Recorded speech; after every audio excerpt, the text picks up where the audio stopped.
You're such an asshole. All right, this guy made me think. I'm trying to think, and it hurts my head. It's Yosemite Sam. He was an anger guy. He was very angry, and he'd probably be in jail. You probably would have put Yosemite Sam on Ritalin back in the days, and then what a wonderful world it would be. So this guy made me think, and I'm like, oh man, because I had kicked around ideas of writing a book on this topic. Boy, I was like, no, I just don't have the time to research it. So I had to sit down, put my ideas into a cogent, logical manner. So let's read through it, and I'll get to it and show you my super economic genius trademark. Hey, Cappy, do you think AI is healthy or unhealthy for the world today?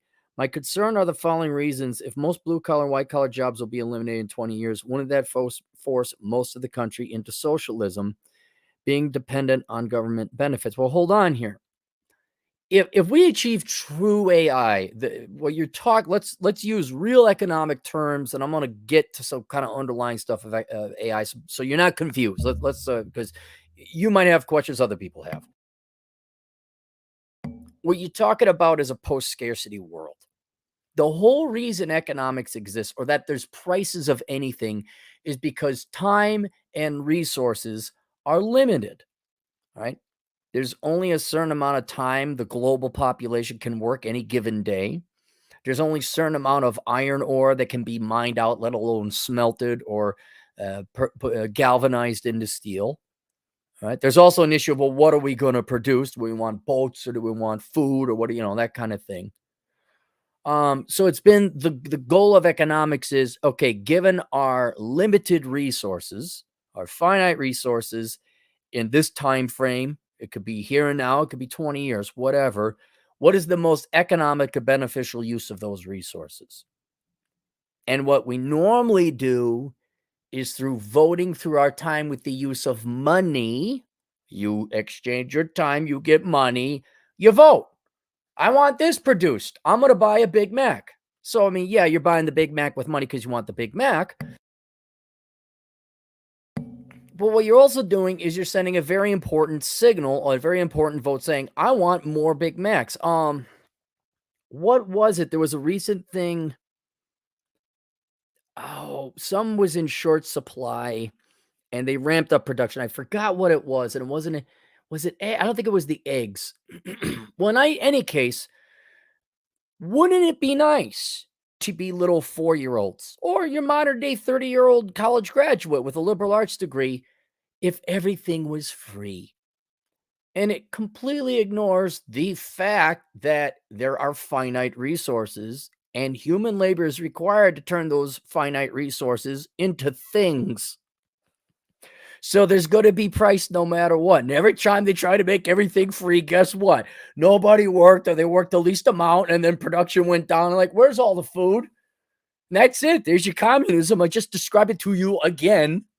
It's not complicated. So the idea, the hope is that AI robots would have it. It's been displayed in WALL-E, the movie, Disney, where the robot ship just did everything for people, and all they did was get fat and watch their television and drink their things. That would be the idea of free, or you could say communism if it worked, and everyone would be for communism because you'd have unlimited things. Because resources would be unlimited because the robot dog overlords are doing all of our bidding until they turn on us, according to John Fitch. So that's what people are. They're like, wow, if AI, so in your scenario, let's say AI robots replaced all the jobs. Oh my God, wouldn't that be socialism? We'd be out of work. What do you care? You would have achieved utopia. There would be no work. The AI does it. The robot does it. The robot dog overlords bring you your food made by other robot dog overlords. Right? So there is no, technically, the communists and the capitalists would stop fighting each other because everything would be free. The robot's going to take care of it. So that's kind of what you're going. So what if AI were to fully take over? Well, then we wouldn't have to work. We'd have instead of like, how the Romans had slaves And the Arabs had slaves, and the Libyans still have slaves, and some places in Africa they still got slaves. You know, they have slaves. Yeah, you just be robots, and they do everything. That would be a utopia. We would never have to work anymore. So, what communism and capitalism, socialism, fashion, all the other isms is about how do we allocate the resources? Capitalism is let people spend their money, sending price signals to the market and other creators and innovators to produce. Hey, we want more of that. Please do that. Okay, we will. Socialism is just lazy people don't want to work. That's it. And they think there's some kind of magic. If we get rid of prices, don't know how many hundreds of millions of people got to starve, but we're going to just keep on trying. So hopefully that kind of put the economic context behind the goal or the hope of AI, which is going to happen. Wouldn't that force most of the country into socialism? No, that would eliminate all isms. Being dependent on government for benefits, you would not have the government. Now you start getting into human nature. Humans would still have human emotions. We need a judicial system because you all start killing each other. But there wouldn't be a welfare program. There wouldn't be government housing because it'd all be free because the robots are building it. And also building enough of it that it satisfies our wants and desires, which wouldn't happen either. But we're talking very theoretical. Being dependent on government benefit. All right, let's say no one, okay, you can't even say that. No one's working. The robots are doing everything.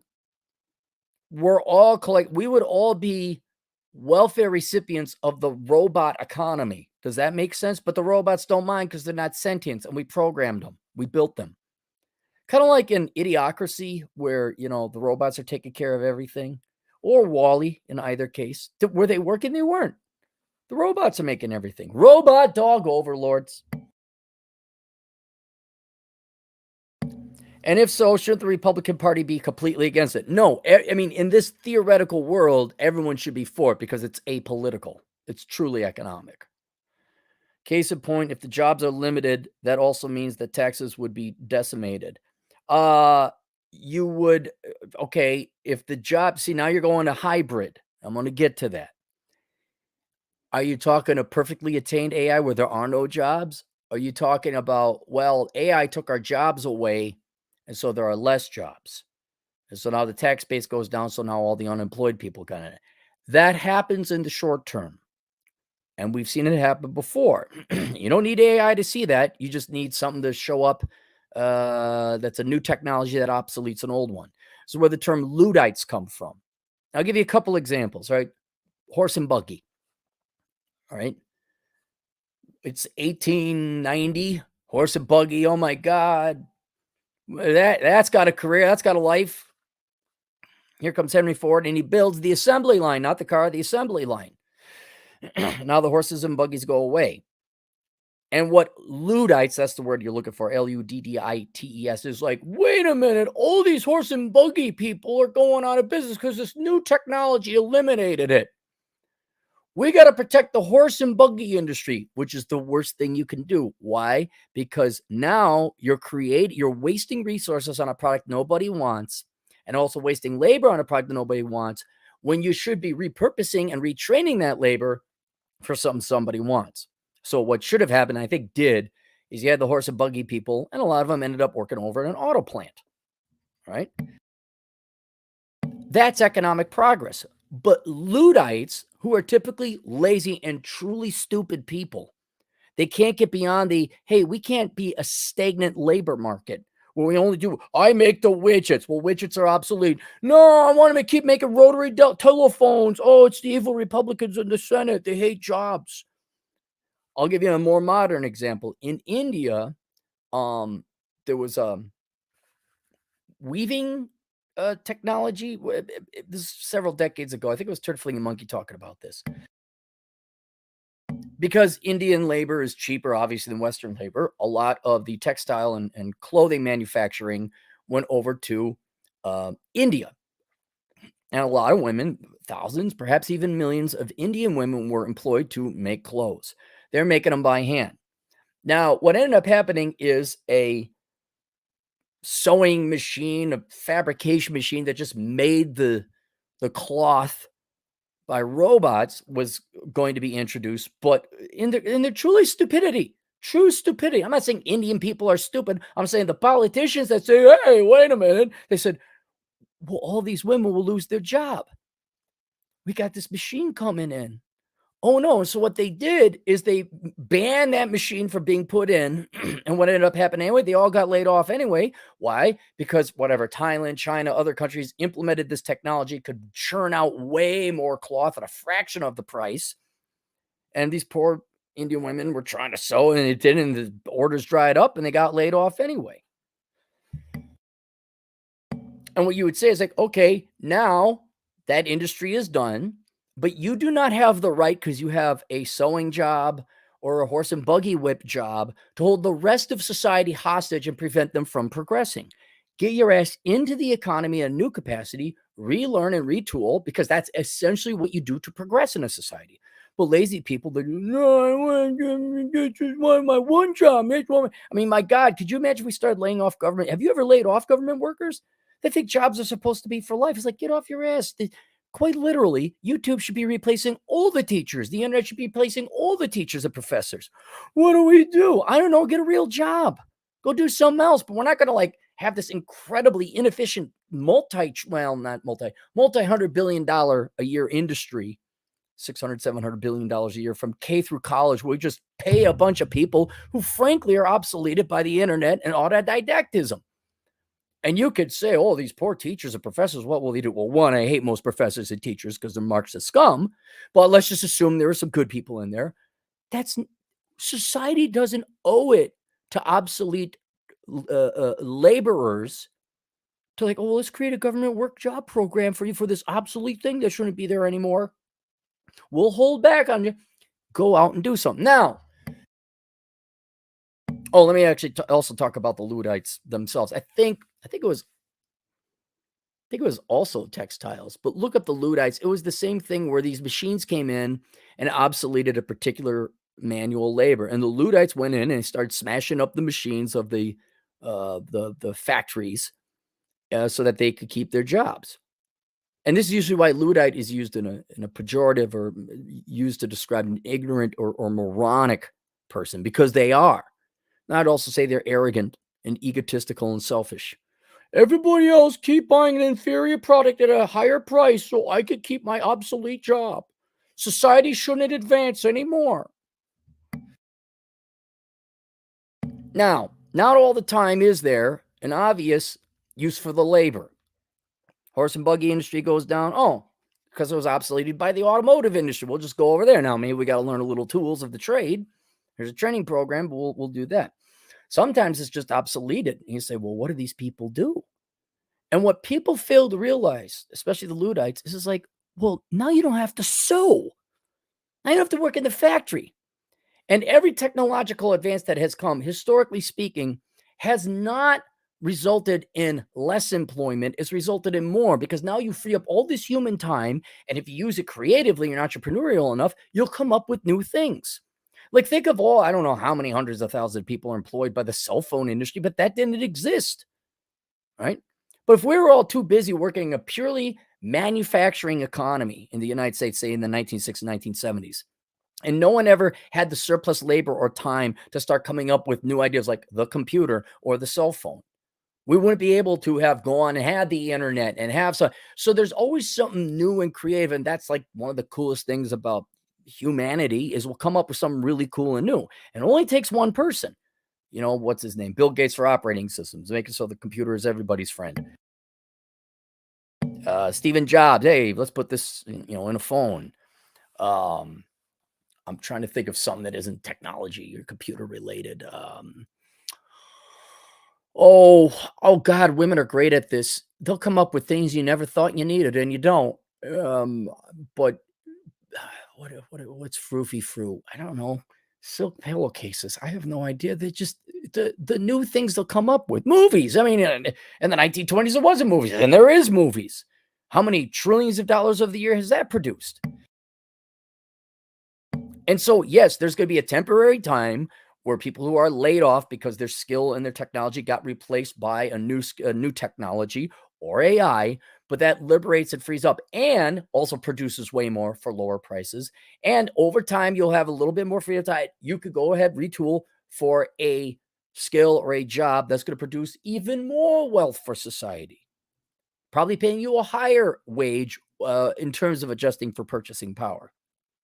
Because I know everyone focuses on what am I making per hour? It's like, well, what do you produce per hour? We produce more stuff in the country as a whole. We got a lot more stuff, and that makes things cheaper. I mean, to bore you with supply and demand. So, yes, there is a retooling period. Yes, there are times where it's like, well, that just wiped out, and this is why it's good to have a diversified economy. Like Venezuela was doing all great under socialism until the price of oil dropped. You're like, you got any other tricks? You don't? I bet your young lady is going to go to Colombia and perform some tricks.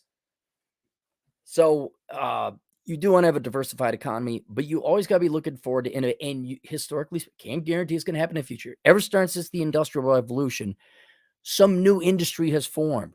There's been more employment. A big fear, women entering the labor market. Well, okay, they enter the labor market, they compete for jobs. Yes, it does put downward pressure on wages, but they produce twice as much. You double the labor force. In theory, you double the labor, you get double the production. What this is we need to produce new stuff. We need to elect technology to move. We need to produce the stuff that we all want. Things that are easier, better, faster, higher quality. And above all else, I mean, and you can look at it already now, going back to the Industrial Revolution, how much have we outsourced in terms of pure caloric effort and energy that used to be manual labor? Farming is all automated. What was it? 94% back in the colonial days, 94% of Americans were farmers. Now it's flipped. It's like 4% or something. Why? They got the technology. Oh no, the 94% of the farmers, what? Who are literally digging manure, digging crap with a donkey and a shovel. Really? It's all right. Let's keep professors in team. We need to keep charging $200,000 for a K through 12 education. It's actually a lot more for that. So, yes, there's not a perfect world. And this is where I wouldn't necessarily, even though I'm libertarian, I wouldn't necessarily be against a government training program for people who get laid off. Like, oh, dang, the I don't know, the styrofoam industry went obsolete. Oh, yeah, it was headquartered in Huntsville, Alabama. I don't know. The styrofoam industry is headquartered there. Let's just say it is. We ought to help out the men and women over at Huntsville Styrofoam Inc. find new jobs at the new plastic factory in Atlanta, Georgia. And then they'll switch football teams because that's what they do down there. So I hope I explained the Luddite or counter the Luddite argument and explain how if you adhere to that argument, you don't limit or cripple, you stop production. You stop progress within humanity. All right. Case in point, if jobs are limited, that also means tax would be decimated. No, okay. Taxes might go down a little bit until people start working elsewhere, or the presumed new technology that replaced the old technology requires people, like, did IT exist 60 years ago? It didn't. Now it does. Right? Oh no, the computers do all the typing. We got rid of the typists. Yeah, but you got a billion IT guys. Your production's gone through the roof. All right. I think I beat that to death. Would that destroy our military and make us weaker as a country? If we achieved AI, a lot of the wars would go down to emotion and religion. I think that's what it would do. It would go down to emotion and religion. Because we wouldn't be fighting over oil. There'd be plentiful oil. We wouldn't be fighting over land or whatever. Like, we'd have all of our material desires and needs satisfied. So it'd probably be, you're going to see this. You already see this in the culture war, where good-looking, in-shape people, they're not even at war, but ugly, lazy, slobby people are attacking people who stay in shape. People, the producers of society, I don't even necessarily mean in an economic perspective. Like, people just got a life. Everyone's like, oh my God, you're oppressing me. I'm so oppressed about, for whatever reason.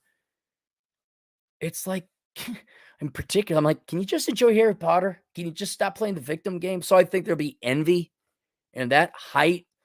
Harrison Bergeron is a perfect story of that, where it's not even about money. It's like, well, they're better dancers, so I hate them. Envy, Cain and Abel type of stuff. get some more, just pure jealousies where the wars might start. Religion as well, but that goes back in history. Oh, you don't worship that guy in the sky. He is our guy in the sky. Oh, we have to kill you. So that'll probably continue on. But you wouldn't, your military, technically in a theoretical AI world, you would have robot dogs who are they're the new, you have drones. Don't we have those already? I'm getting to that point. Also decimate the quality of our life. No, it'd actually be kind of nice. Like, what am I gonna? I mean, I'd be hiking and going to the gym every day. I would. That'd just be, I don't know, go fishing and get a whole, like, you guys wouldn't need me to help you with your finances because everything would be free because the robot dog overlords are producing. You don't have to go to college. Parents wouldn't make any mistakes because the worst that would happen is you'd be sad and depressed. That's about it.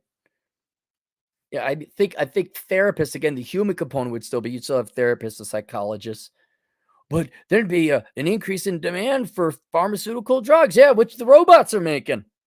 The answer is always the robots got it covered, man. What do you want to do? Let's go hang out. Let's get an ice cream. Hang on, let me grab my wallet. And then we'd laugh. Ah, grab your wallet. That's funny, man. Remember those times with the rotary phone and wallets and money? Yeah.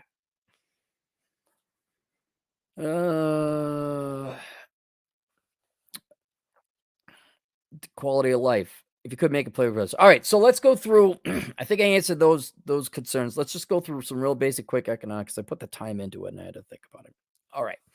First, as you may have noticed, I'm talking about, have you noticed the drones and the robot dogs, which are already here? And when it comes to AI, we could talk about artificial intelligence making human decisions. We could certainly talk about that.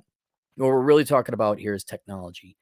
And this has been going on probably since time immemorial.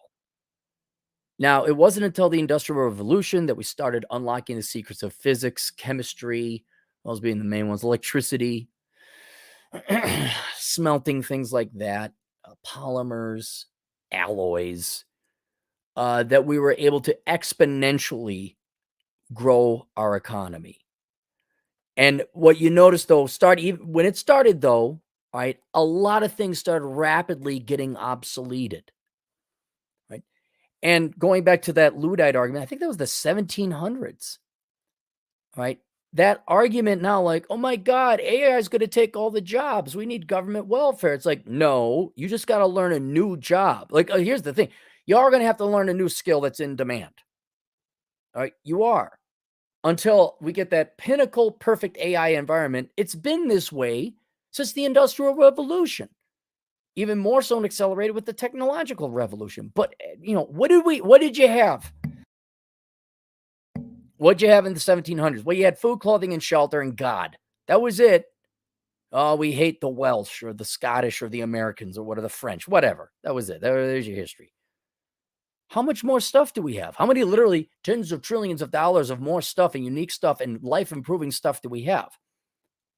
So, yes, there is a creative destruction, is what they call it, aspect of technology. But going back 250 years, 300 years now, it's always resulted in new, better advancement in technology and economics and higher standards of living. And it's been happening since the 1700s. So don't think it's not going to continue on. I get a kick out of lazy people like, why should I go learn a job? The robots and AI is just going to take all the jobs away anyways. Like, tell me you're a lazy, disgusting pig without telling me you're a lazy, disgusting pig. Tell me you get your chicken tendies with your mom's EBT card without telling me you get your chicken tendies with your mom's EBT card. So that's just a cope. That's just lazy people who don't want to work. But it's going to continue on until we get to this theoretical maximum of perfect AI taking care of everything. But until that time, it's asymptotic. We're always approaching, we're always getting closer, but we're never quite getting there.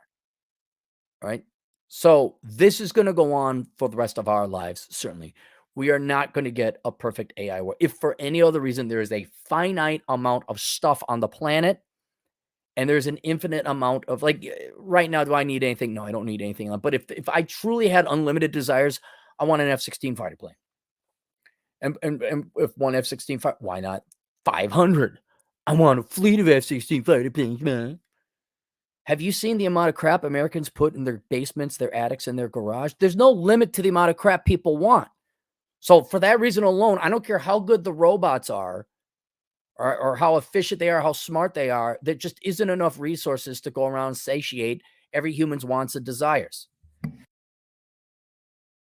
So first, understand the asymptotic nature. We're always improving. We're never going to get there. All right. And you're going to have to retool and get your new skills. Oh, they took my jobs away. Why should I learn? Well, then why don't you learn to become a programmer, or surgeon, or something that programs the robots or builds the robot dog overlords? Right? So that's the thing. So it's already happening. That's the main point about that. When we get to as close as we can to an AI world, which we're always getting closer, and I would argue already there, you're going to see four main groups of workers that are going to form in the economy. All right. First, you're going to have what I call the maintainers. They maintain the robots and the AI. They got to be programmed. Somebody has to decide what's being produced. You could program a robot to take in price movements in the market, right? But inevitably, robots break down, code gets corrupted, your toilets get plugged, and how skilled would an AI robot have to be to do plumbing? We're talking thousands of years out, man. Thousands. Robot dog can't do that. It could just hunt you down and kill you. So there's going to be maintainers of society, all right? That's going to be your tradesmen. That's going to be your economic or your IT infrastructure of whatever AI, mothership that does all the decisions. Oh no, the Federal Reserve is coming out with a central bank digital currency. Yeah, but humans are going to have to, what if the server goes down? It's going to be, there's always some overlord over the machines telling them what to do. And since human tastes are going to change, we're going to have to reprogram, like, oh, we want this, oh, we want that. So there's going to be the maintainers of the AI economy, which isn't going to be a lot, but it's going to be some humans, because you're going to have some human interaction, because ultimately humanity has preferences and choices, and the robots can't predict that. Someone's got to tell the robots what to do. Then you're going to have your super high skilled. This is where a robot just doesn't have the dexterity or the intelligence to make a decision. I'm thinking mainly surgeons and the medical profession. All right. Sure, a robot can take your temperature. Sure, a robot can, test for different things. But surgery, I mean, yeah, they do have some robotic assisted surgery. Yes. All right. But you're still going to need human doctors. I would also say, you girls aren't interested in this, but plumbers, road surveyors, I think that's the best place to put a road. Your electricians, you girls, well, I want a light there, I want a light there, I want that. Maybe I could see some robots being able to do that. But you're going to, my car broke down in the middle of who's going to put the spare tire on? Is a robot? Maybe it will come in. Maybe it'll be like the actual movie Cars. Luigi comes in, and there off you go. But until that time, then they call them the human touchers. And no, it's not what Vince at Masculine Geek thinks it is. We're humans. You know what we want? Want the human touch. And you're not going to get rid of it. And that could mean everything from the obvious sexual touch, where men are, of course, you're going to pay for, of course, though, with unlimited resources, what are you going to pay? Because when I'm like, well, I don't need the money. Why would I, that's going to be an interesting bridge when we get there. How do you get the female human touch when they don't need you? At all. I mean, at all. Like, what do you negotiate with? All right. So there's that. Also, and this would be more of an intermediary. Like, this is going to be perfect AI, but as we move forward, we're going to get closer and closer to it. People are going to pay for the human touch. Let's say there's robots that serve you your meals at restaurants. All right. But I still see people who are willing to spend a little bit extra money. Like, oh, they got real human waiters and waitresses. Yeah. You pay for that extra touch. A bartender, the day will come, I want a Black Russian. You hit it into the thing, it pours it out. It's the greatest Black Russian ever. But maybe you want to talk to Sam Malone behind the bar there. School is another perfect example. Here, the robots could replace teachers. K through college could be replaced tomorrow. by YouTube and self-certification. We could do it tomorrow.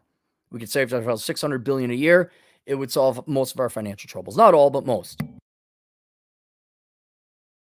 But what are the precious little suburbanite princes and princesses supposed to do if they can't go to a physical school, like nestled within the mountains, a liberal arts school, to have that community and the experience with other pretentious assholes and asswipes of the society who think they're smarter than everyone else, to sit there in pristine little campuses and have a 20-to-1 student teacher ratio? They'll pay for that. And so the human touch, even though there would be a cheaper, more obvious, even perhaps superior product produced by the robots and AI, humans being social animals are going to want the human touch. And so there'll be the human touchers. You could generally consider it the service industry because that's kind of what it is now. Right? But you're gonna pay for a human to service you in some way or another, not that way, but and until we get the perfect AI, yeah, you could pay for that. What are the guys doing now? They're paying for some gal, not a digital girlfriend. This is a real girl at the end of the internet over there. They're paying for the parasocial relationship, the digital relationship. It's already here. We're already here. We got the robot dog overlords. We got the drones. You have digital the movie Surrogate is a great movie to watch if you kind of want to see where the intermediary might be before we get to this perfect AI world. But until we get that perfect AI world, yes, you're going to pay extra for human interaction. And sadly, that's what you're going to pay for human interaction. I think that'll become a very sought after commodity. And then that human interaction will be gone once the AI perfectly achieves, because in theory, you can't pay anything anymore. What do I use this money for? I could get whatever. I could get my 615 F-16 fighter planes. What are you going to, oh, here's $100, like what, to pull a trick? No, I got everything. I don't need it. And then we'll really see where male-female relations are. And building up to the perfect AI world, you're going to have your parasites. And these are just the welfares and the bums who don't want to work. Even though the amount of work to make it is less and less and less, like to really make, I know, like, oh my God, they don't pay $25 an hour. It doesn't take that much to make a living. Now, you may not live, opulently. Yeah, you might have to work a job and a half, but compare yourself to like, what, 100 years ago? You worked till you were dead. And I will admit, I'll side with the younger people, that modern day employment is way too difficult to get. But you all want to keep getting your college degrees because it's just so important. And I would go through with a mighty cleaving sword through the corporate ranks and say, hey, nice government contract you got there. Be ashamed if that ended. Yeah, why don't you stop requiring people to get bachelor's degree for an entry-level position? Why don't you come up with a training program? So I'm somewhat sympathetic there, but in the grand scheme of things, you're all weak. You're pathetic. You're sad. Like if you're legitimately disabled or you truly come from a very bad, abusive family, okay, I understand that. But Jessica and Jason Christ coming out of the suburbs, like, it's not worth it. I'm not like that. I want to be a musician. Go watch my video a couple back. And my teacher said I should be able to do anything I want because it's American. Oh my God, you're not paying $25 an hour? I need it's like, hey, do you want to eat or not? That kind of thing. But we are so productive now. I mean, what was it? I mean, how many measures do you want? The average poor family has 2 flat screen TVs, a car, and all that. Kings 500 years ago didn't have that. The technology has advanced that we can keep a large and completely worthless. They're worse than worthless. They're negative. They consume other people's labor resources that Lord knows what we could have done with the comparison there. Is like we could have easily made it to Mars if we didn't have the welfare state established by Lyndon B. Johnson in 1965. Right. But in either case, look how, like, all you have to do is work 40 hours a week. The average American worker, and I think, what's the labor force participation rate? Half the people work, half the population works. We support us and the other half. One person supports two people. That's some pretty freaking amazing technology. And what do we do? What do we do? Are we out in the fields plowing behind some donkey, putting cow poop down? No, we're moving a mouse and clicking things. I mean, every once in a while, you might have a real man and woman out there, working in an oil field or a CNC machine or a mechanic. But the vast majority of let's also be honest, the Chinese build they do most of the heavy lifting for us, right? Am I right? Also, Tina can have her sociology degree and be a social worker. Okay, so even though I know nothing because I'm a 23-year-old, I took courses in college and I'm going to tell you how to get out of poverty. Have I worked a real job and supported myself? Oh, no, my dad paid for everything, but I'm going to help you, Jerome. I'm going to help you come from this toxic family where your dad wasn't around and there was fights in school all the time. I can help you because I have the power of liberal white woman. Here's a government check. According to our studies, it should make things better. Which I would throw in the parasitic class. They're not doing anything. But there's these people who just don't want to work, and they don't. Now, some people earn it. They make their money. They make it to 65, collect retirement. Okay, fine. There's some honesty in that. But look at what you thought 100 years ago. Half the population could work and everything would be hunky-dory. No. I got to look up what the employment to population ratio is. Anyway, it give you a more larger macroeconomic view. Labor force participation has been going down since we recorded because work sucks. But our real GDP per capita, if you back out government spending and all that, which I argue is a waste, it's been going up because the technology has been improving. We are able to extract and produce a lot more, magnitudes more, on less labor.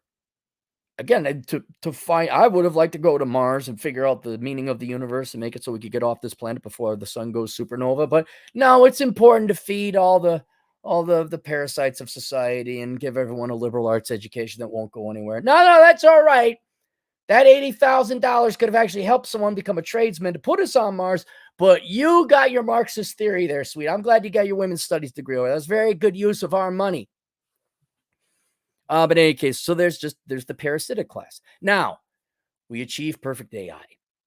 We will all be parasites upon a non-sentient slave caste class, same thing, called the robots, but we program to maintain. But even then, you're still going to have the maintainers.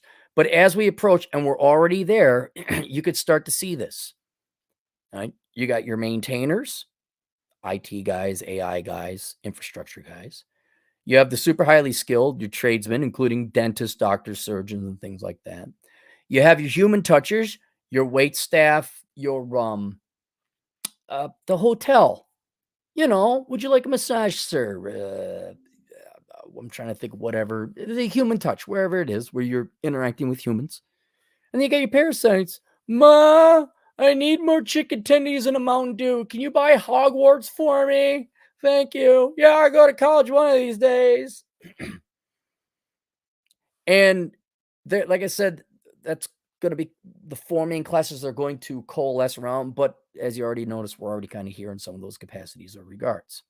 But one final thing I'll point about this, the maintainers and the super highly skilled, until we get to AI, we're still going to need money. We're still going to need pricing. We're still going to need wages because the price of labor is wage. You still pay a price for labor, for time, right? And then you're going to have your human, and you're going to have your human touchers. You're going to have your parasites, right?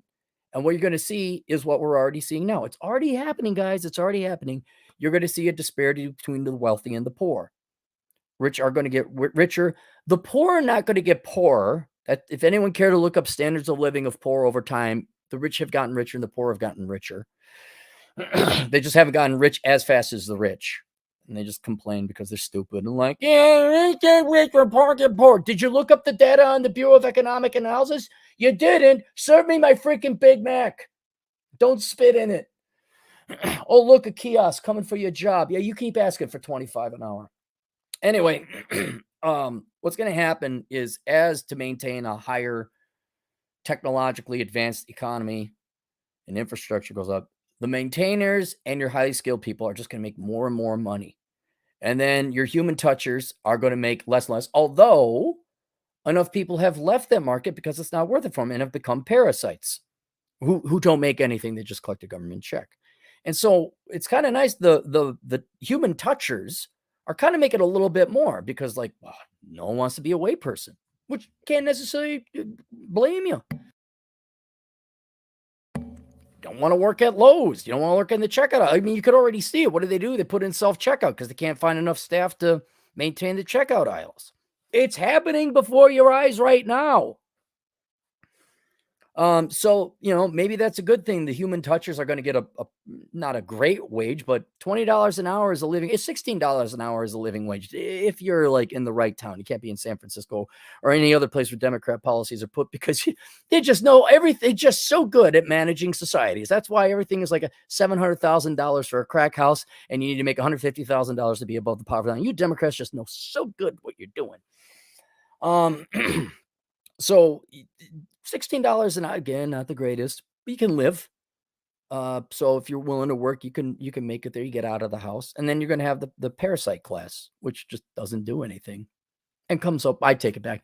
They all go to college and come up with crazy rationalizations as why they're entitled to the human touchers, the highly skilled, and the maintainers money, as long as money exists. And so that's going to be your 4 classes. And knowing human nature as we get closer to this asymptote, but never actually achieving it, is just going to be a higher and higher parasitic class because it's human nature to be lazy and not want to work. And I wonder, you want to get in a good study, a field. And I'm not joking. Go become a therapist. You're going to have to get a master's, at least doctorate preferred. There are going to be so many people who have no reason to live. They don't know why. Not to mention they were lied to by everyone, starting from their parents all the way to college graduate. They're gonna be so miserable because the laziness keeps them from doing anything with their lives. And they'll be so handicapped with the leftist, Marxist, socialist, even more woke, which isn't necessarily economic, political, philosophy, even religion, that they're just going to be all effed up. And if you're there like, oh, I got a doctorate, let's talk about your feelings. You could try this and change your life. No, give me drug. Here's your drugs. That'll be $500, please. And then the government just give you a $500 check. You're like, thank you, government check. And then they'll come back next week because they don't really want to solve their problem. That's going to be the boom. Plastics. You listen to me? Yes, sir. Plastics. Plastics. Therapy. Heaven help you if you're actually a real person, like with real life experiences. You become a therapist. And then you actually start helping people. I'm not talking you 24-year-old children that graduate. Yeah, B.F. Skinner. Cognitive behavioral. All right. There we go. Did we talk about that enough? I'm sorry if I hurt everyone's feelings. So let's go to the super chats. Link below is Bachelor Pad Economics, because we're talking economics. You want to learn more about how the real world economy works and why you're poor, take that, and why you can't find a job with your 4.0 degree in sociology. I think also linked is a link to olderbrother.com/donate, where you could find my subscribe star channel, PayPal if you want to donate money, but I don't know why you would, because also linked there is a link to my Amazon affiliate program, where if you just do all your purchases through that, I make a 5% cut. Hey, Django Geek, what's going on? Where have you been? Captain Jack, $2. If you're bored, check out the anime Psycho-Pass. I have. It's pretty good. I watched 2 episodes. So I'll get onto that later. Chris Kelver, $2. My AI wife is a saint. 24/7 housework. V-Day. Electrical phone mug. Good. Glad for her. Glad for you. Scrolling. Scrolling. Let's get out of this prison. Oh, we're scrolling. Stockton, $2. We need more trade schools than universities. Oh, yeah, absolutely. But good luck convincing all the Jessica and Jason Christs of the suburbs. Not to mention, let's be fair, all the ghetto and poorer school neighborhoods, like your teachers are telling you the same BS. Oh, you're going to save the planet and be amazing. No, become a plumber and not be poor. I don't care if you're Jessica, Jason, or Jerome. Go to where the money is. Which it's African American History Month, right? Have they shown any real, have they celebrated Herman Cain? Have they celebrated Ben Carson? I bet you they didn't. I bet you they celebrated what? A bunch of old dead social justice warriors, like activists and poets and musicians. No. Look, it's not glorious, it's not sexy. It's just the same advice I give everyone. If you happen to be a young black man or a woman and you're poor, you're from a poor neighborhood, just go become a truck driver, become an accountant. I know it's not sexy, but it pays the bills, and you will be, what is it again, boys and girls? Ponomo, which I also think is linked below, Achieving Financial Excellence, my course on Teachable. Django Geek, $2. He has nothing to say. That's it. All right. We'll see you guys later. Toodles. Oh, wait. Hang on. DJ, $10. Well, I'm glad I caught you under the wire. What will AI do to corporate finance and management accounting? Corporate finance and management, it's going to gut it. You're still going to need a guy or a gal at the top to make strategic decisions in both accounting. It's just rules. Yeah, but you may want to treat, do you do cash or do you do accrual? It will gut it. But thankfully, the tax code is so complicated. There's going to be a ton of employment in tax. And then corporate finance, like regular finance, investing is totally obliterated it.